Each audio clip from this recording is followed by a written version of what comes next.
Billions of people follow Cristiano Ronaldo across social media platforms. Hundreds of millions watch his games.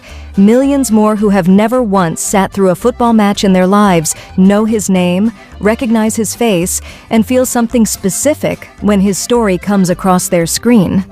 That level of global obsession cannot be explained by athletic achievement alone. History is full of exceptional athletes who retired and were forgotten within a decade.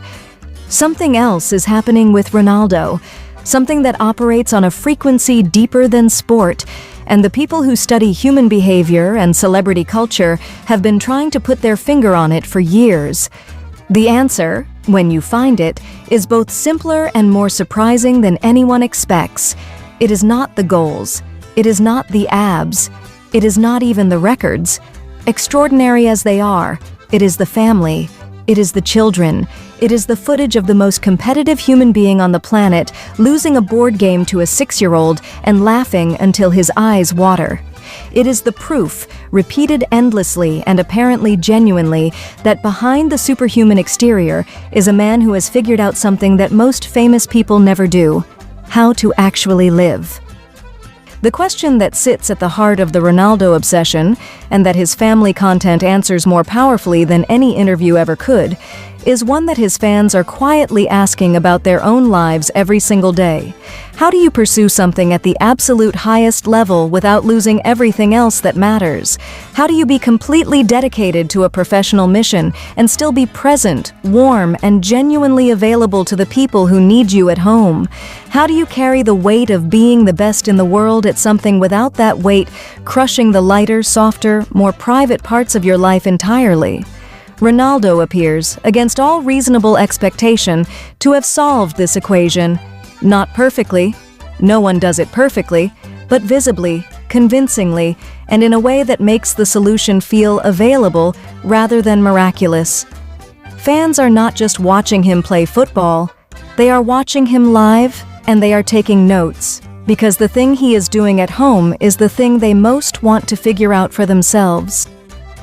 The Ronaldo daily schedule is the stuff of athletic legend: the precise wake time, the cold therapy, the nutrition protocol, the hours of technical work that have kept a man in peak physical condition well into his 40s.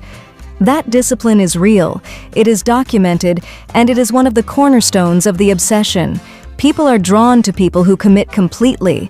But what makes the obsession sustainable, what stops it from becoming admiration from a respectful distance and keeps it feeling personal and warm and continuously engaging, is what happens after the training is done. The man who was up before sunrise working on his body with clinical precision is the same man who is in the kitchen by evening making sound effects for a child's imaginary game, losing enthusiastically at football in the garden, and sitting at a dinner table that is loud and chaotic and completely, wonderfully normal. That transition from superhuman professional to completely human father happens daily, apparently effortlessly, and it is the most fascinating thing about him. Fans are obsessed with Ronaldo partly because his children are not.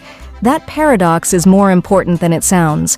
The 5 children who share a roof with the most followed athlete in the history of social media treat him, by every available account, with the specific and glorious indifference of children who know someone too well to be impressed by them. They interrupt his interviews. They disagree with his opinions. They beat him at things and make sure he knows about it. They ask for things at inconvenient moments with the complete confidence of people who have never once considered the possibility that the timing is bad. And Ronaldo, who elsewhere in his life operates with the composure and authority of someone who has been the most important person in every room for 20 years, lets them. He makes space for their indifference and their interruptions and their demands, because the version of himself that exists inside that house is not CR7. It is just Dad. And the fans who catch glimpses of just Dad find him more compelling, more lovable, and more worth following than any version of him that has ever appeared on a football pitch. No honest account of how Ronaldo manages to fully enjoy family life, despite the demands of being the world's most famous athlete, can be given without centering Georgina Rodriguez as the primary reason it is possible. She is the one who creates the conditions: the stable home, the managed routines, the emotional atmosphere, the sense of warmth and safety and organized chaos, inside which Ronaldo can walk through the front door and immediately transition from global superstar to present, engaged, genuinely available family member. Without her building and maintaining that environment, the transition would be impossible. Fans sense this, even the ones who could not articulate it. The obsession with Ronaldo is, in significant part, an obsession with Ronaldo and Georgina together, with the specific life they have constructed and the specific way they inhabit it. She makes him more enjoyable to watch, more believable as a human being, and more inspiring as an example of what a life at the highest level can actually look like when it is built on the right foundation. The secret architecture of his happiness has her name written all over it. One of the most specific and most endearing reasons fans cannot look away from Ronaldo's family content is the visible, undeniable, completely unperformative evidence that he genuinely enjoys playing with his children, not as a duty or a scheduled activity, but as something he is drawn to naturally, enthusiastically, and with an investment of energy and imagination that most adults lose somewhere between their teenage years and their first mortgage. He builds things, he races, he plays pretend, he gets competitive about games that have no stakes and celebrates victories that only matter inside a living room, and he does all of it with a full heart and a complete absence of self-consciousness. That quality, the ability to be fully present in a child's world without the visible effort that most adults have to expend to get there, is something fans recognize and respond to on a level that bypasses analysis entirely. It is simply good to watch. It is good to see a man who has everything the world considers worth having, choosing to spend his most private hours on the floor with his children, making the most of every moment that the relentless machine of his professional life allows him to be just a person who loves his kids. The obsession with Cristiano Ronaldo will not end when his football career ends, because the obsession was never really about football. It was about the story. The complete, human, contradictory, inspiring, funny, moving story of a man from nothing who built everything, and then, against the specific odds of that kind of life, managed to hold on to the things that matter most.